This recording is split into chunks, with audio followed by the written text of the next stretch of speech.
Bhagavan, thy child's tiny hands have gathered these small flowers from the immense garden of thy glory and woven them into a clumsy garden.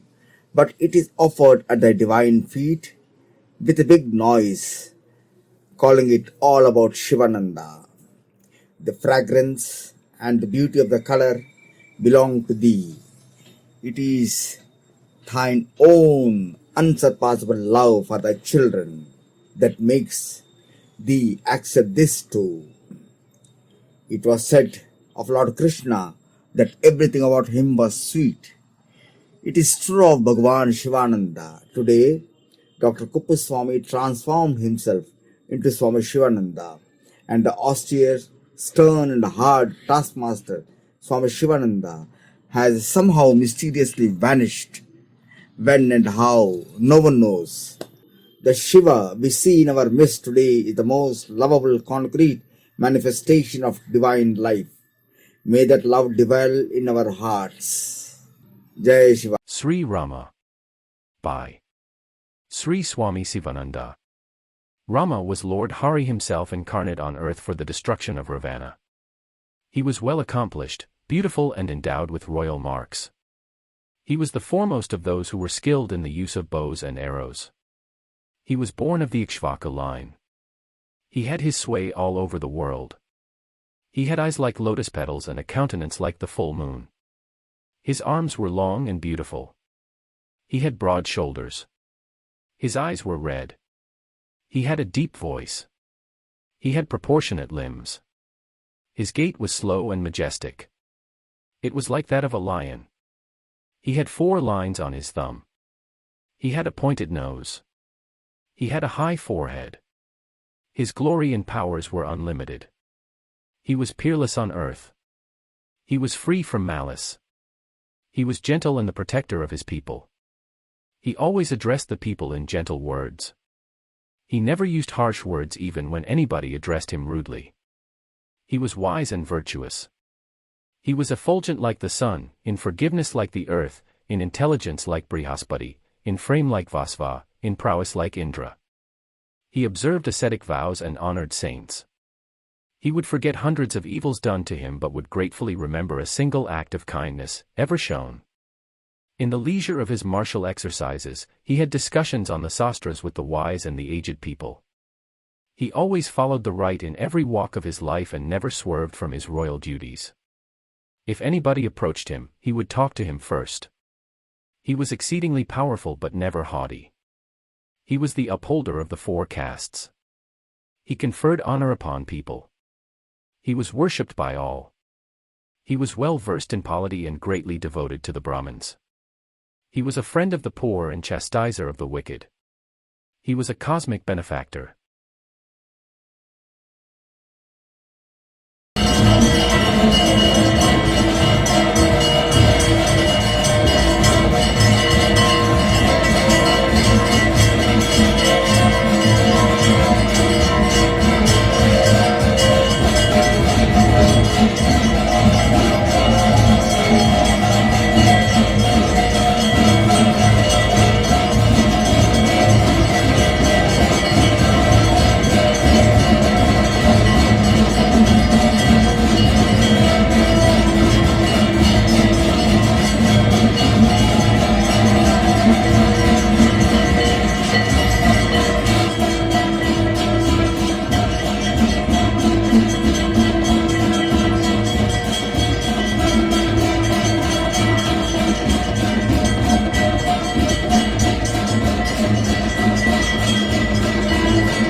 He was well versed in religion, social customs, and laws. He looked after the welfare of his subjects, and the people too loved him immensely. He never indulged in profane and irrelevant talks. He had mastery of Yajurveda, Dhanurveda, the Vedanas, etc. Whenever people put a question to him, he answered them wisely like Brihaspati. He was skillful in the use of arms. He was honored by the scholars of the Vedas. He was proficient in philosophy and poetry. He never spoke a lie even in extreme danger or peril. He was brave, candid, and modest. He was the source of all good. He always respected his superiors. He was free from idleness. He was ever vigilant. He sought no evil. He had perfect control over anger. He was ever ready to keep vigilant watch over his own faults. He had aged and pious Brahmins for his guide. He was an expert rider, a great warrior, a valiant general. He had great skill in all the military maneuvers. He was unconquered even by the gods. He was free from the evil habit of carping. Sri Rama is an avatara of Lord Hari. Lakshmana is an avatara of Adisesha. Bharata and Satrughna are avatars of the conch and discus. Sita is an avatara of Sri Lakshmi. Sri Rama possessed red eyes and his arms were sinewy. His steps were like those of an elephant. He had long arms, broad shoulders, and black, curly hair. He was valiant and glowing with splendor. He was in no way inferior to Indra himself in battle. He was well versed in holy scriptures and equal to Brihaspati in wisdom. He was skilled in every science. He was an object of love and reverence with all people. He had his senses under perfect control. Even his enemies were pleased to see him. He was the terror of the wicked and the protector of the virtuous. He was endowed with keen intelligence. He could never be vanquished by anyone. He renounced the throne and the pleasures of the senses and the world to fulfill the words of his father. If Rama had longed for the throne, it was quite easy for him to get it. He was very popular. He was the mightiest of heroes. He destroyed the Rakshasas and bent the tremendous bow of Lord Shiva. But he did not show the least physical force.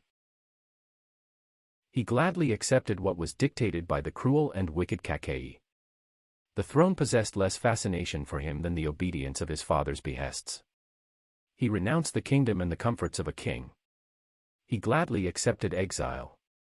The laudable virtues of Sri Rama cannot be adequately described.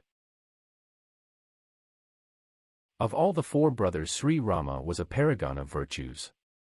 He was not only kind and affectionate but generous and considerate of feelings for all around him. He had a splendid physique and winning manners. He had a magnanimous personality. He was extremely noble, generous, chivalrous, and fearless. He was very simple and absolutely free from ostentation.